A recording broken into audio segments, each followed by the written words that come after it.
नमस्कार दोस्तों, स्वागत है आपका हमारे चैनल पर जहां हम आपके लिए भारतीय धर्म, संस्कृति और पुराणों की अद्भुत कथाएं लेकर आते हैं। आज हम आपको कार्तिक मास महात्म्य के बारे में बताने जा रहे हैं, जो हिंदू धर्म में एक विशेष स्थान रखता है। कार्तिक मास का महत्व, उसकी पवित्रता और इस महीने में किए जाने वाले धार्मिक अनुष्ठानों का फल क्या है, ये सब जानने के लिए हमारे साथ अंत तक जुड़े रहे। आइए इस पावन महीने की महिमा को समझते हैं और देखते हैं कि कैसे कार्तिक मास हमारे जीवन में सकारात्मकता और शांति ला सकता है। वीडियो को लाइक और शेयर करना ना भूलें और अगर आपने चैनल सब्सक्राइब नहीं किया है तो ज़रूर करें, ताकि आपको ऐसी ही धार्मिक और प्रेरणादायक कहानियाँ मिलती रहे। तो चलिए शुरू करते हैं। एक बार ब्रह्मा जी ने नारद जी को कार्तिक माह के विषय में बताते हुए कहा कि कार्तिक माह भगवान विष्णु जी को सदैव प्रिय है। इस मास में भगवान विष्णु जी का ध्यान करते हुए कोई भी पुण्य कार्य किया जाता है, उसका हजारों गुना फल अवश्य मिलता है। सभी योनियों में से मनुष्य योनि को सर्वश्रेष्ठ तथा दुर्लभ बताया गया है। अतः प्रत्येक मनुष्य को कार्तिक माह में पुण्य कर्म करने चाहिए, क्योंकि इस माह में सभी देवतागण मनुष्य के समीप हो जाते हैं।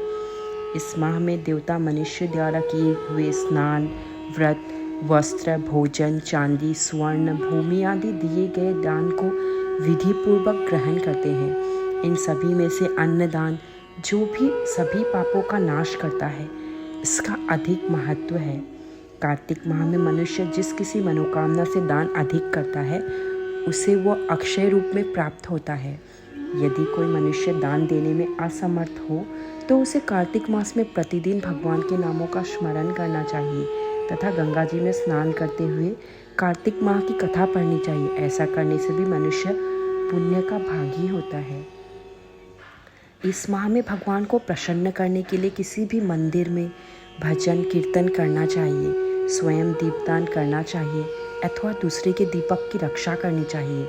भगवान का स्वारूप्य तथा मोक्ष पद प्राप्त करने के लिए तुलसी तथा आंवले के वृक्ष को भगवत स्वरूप मानकर उसका पूजन करना चाहिए। जो मनुष्य कार्तिक माह में जमीन पर सोता है, उसके सभी पाप युगों युगों के लिए नष्ट हो जाते हैं।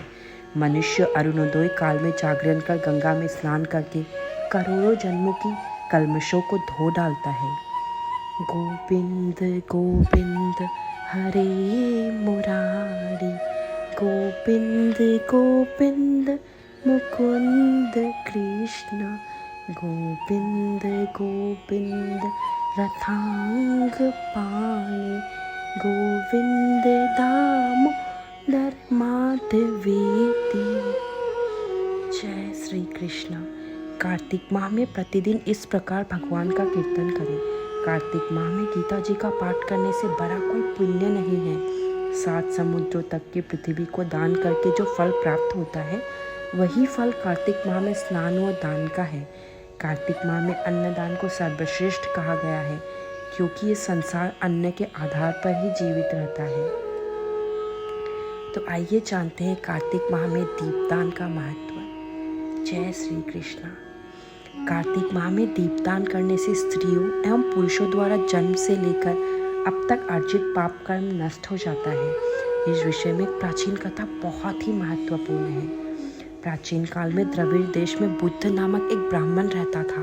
उसकी स्त्री बहुत दुष्टा और दुराचारी थी। उसके संग दोष से पति की आयु छिन्न होकर वो मृत्यु को प्राप्त हो गया। पति की मृत्यु के पश्चात भी वो स्त्री उसी घृणित कार्य में लगी रही। लोक निंदा से उसे तनिक भी लज्जा नहीं आती थी। उनका न तो कोई पुत्र था और न ही कोई भाई। वो सदैव भिक्षा से प्राप्त अन्न को ही ग्रहण करती थी। वो अपने हाथ से बनाए हुए शुद्ध भोजन को भी न खाकर मांगकर लाए हुए बासी भोजन को ही करती थी। वो तीर्थ यात्रा से भी सदा दूर रहती थी और न ही कभी उसने मंदिर आदि में जाकर कथा प्रवचन ही सुना था। एक दिन कुत्स नामक एक विद्वान ब्राह्मण भ्रमण करता हुआ आया।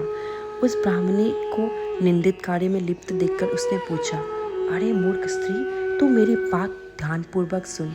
यह शरीर पानी के बुलबुले की भांति है। एक दिन इसका नष्ट होना निश्चित है।